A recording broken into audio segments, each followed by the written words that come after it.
ఈరోజు బోధన పట్టణంలో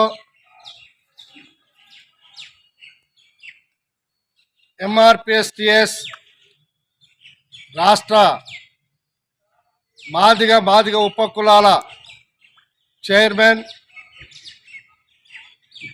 నేడి పాపన్న గారి నాయకత్వంలో మరి ఈరోజు మార్చి 27న ఇందిరా పార్కు దగ్గర నిరాహార దీక్ష సందర్భంగా ఈరోజు కరపత్రాలు ఆవిష్కరణ చేయబడినది.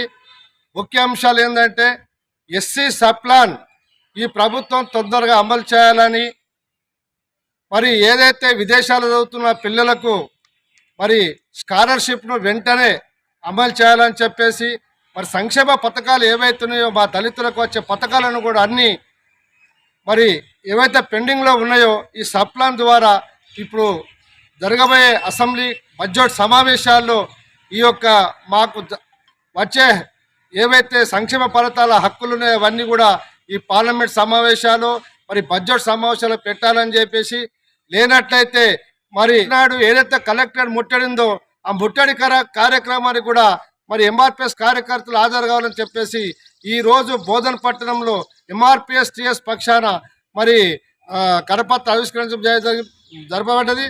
మరి మా మాదిగ బిడ్డ అయినటువంటి మరి లంకా రవి గారు కూడా మరి ఈరోజు మేము మరి ఈ కరపత్రాల ఆవిష్కరణ సందర్భంగా వారిని ఆహ్వానించి వారికి ఇక్కడ సన్మానం కూడా చేయడం జరిగింది. కాబట్టి వారు వచ్చినందుకు మరి వారికి ప్రత్యేక ధన్యవాదాలు.